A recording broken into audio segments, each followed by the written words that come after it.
Hello viewers, কেমন আছেন সবাই? তো আজকে আমরা দেখব কিভাবে নেটিসের N2 এই মডেলের রাউটারটির পাসওয়ার্ড পরিবর্তন করতে হয়। তো আমি মাহমুদুল হাসান আছি এমএসআইটি ফার্ম থেকে। তো চলুন দেখি কিভাবে নেটিস N2 মডেলের এই রাউটারটির পাসওয়ার্ড পরিবর্তন করতে হয়। তো পাসওয়ার্ড পরিবর্তন করার জন্য আমরা প্রথমে চলে যাব একটি ব্রাউজারে। তো আমি গুগল ক্রোমে গেলাম এবং এখানে যে আমরা রাউটারের পিছনে দেয়া আছে netis.cc এটি আমরা টাইপ করে আমরা গোতে ক্লিক করব। তো এখানে ক্লিক করার পরে দেখেন সরাসরি ড্যাশবোর্ডে চলে এসেছে। তো এর আগে আমি কনফিগার করেছিলাম তাই পেজে সরাসরি চলে এসেছে, আমার লগইন করা লাগেনি। তো আপনারা ইউজার নেম এবং পাসওয়ার্ড দিয়ে লগইন করে নেবেন। তো আসার পরে এখানে দেখতে পাচ্ছেন যে উপরে ইন্টারনেট কানেকশন, নিচেতে আছে ওয়্যারলেস সেটআপ। তো জাস্ট নিচের এই সেকশনে আমাদের কাজ।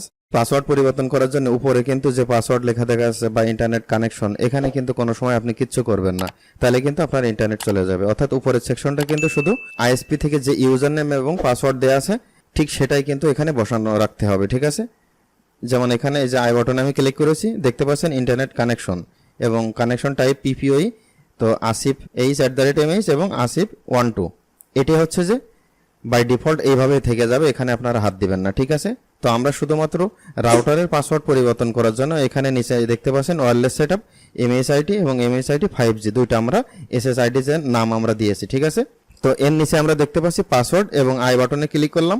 এটি কিন্তু আমরা প্রথমে যখন কনফিগার করেছিলাম দেখেছিলাম যে রাউটারের পাসওয়ার্ড কিন্তু এটি আমরা দিয়েছিলাম, ঠিক আছে?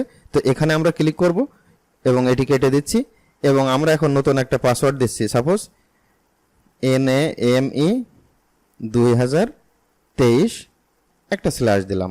জাস্ট এটি হচ্ছে আমাদের এখন নতুন পাসওয়ার্ড হবে, ঠিক আছে? তো আমরা এখন সেভে ক্লিক করব।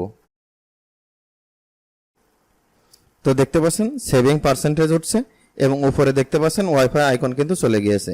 সো আমাদের পাসওয়ার্ড পরিবর্তন করা হয়ে গেছে। তো এমনিভাবে একটি নেটিস রাউটারের পাসওয়ার্ড পরিবর্তন করতে হয়, ঠিক আছে? এখন পুনরায় কানেক্ট করতে গেলে আপনি আবার সেটিংয়ে যে পুনরায় পাসওয়ার্ডটা বসিয়ে দিলেই হয়ে যাবে। তো আমরা আবার সেটিংয়ে ফিরে যাচ্ছি। সেটিংয়ে গেলাম, এখানে আমাদের ওয়াইফাইয়ের যে নামটা আছে এই যে এমএসআইটি, এখানে আমরা ক্লিক করব এবং আমরা যে নতুন পাসওয়ার্ড দিয়েছিলাম সেটি দিয়ে আমরা এখন কানেক্ট করব। তো আমরা দিয়েছিলাম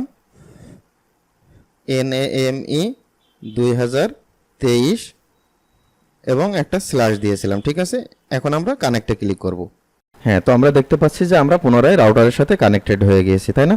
তো এখন আমরা ইন্টারনেট চালিয়ে দেখব যে আসলে আমরা ঠিকভাবে চালাতে পারছি কিনা। তো আপনি আপনার ফোন থেকে ইন্টারনেটটা একটু ব্রাউজ করে দেখুন যে আসলে এখন কিন্তু ইন্টারনেট চলছে। তো এভাবেই কিন্তু আমরা পাসওয়ার্ড পরিবর্তন করতে পারি যে কোনো নেটিস রাউটারে, তাই না? তো আশা করি ভিডিওটি ভালো লেগেছে। যদি ভালো লেগেই থাকে বন্ধুদের সাথে শেয়ার করতে ভুলবেন না এবং ফেসবুক থেকে যদি ভিডিওটি দেখে থাকেন তো অবশ্যই পেজটি ফলো করে রাখবেন এবং শেয়ার করবেন এবং ইউটিউব থেকে দেখলে অবশ্যই চ্যানেলটি সাবস্ক্রাইব করতে ভুলবেন না। So thank you so much for watching this video.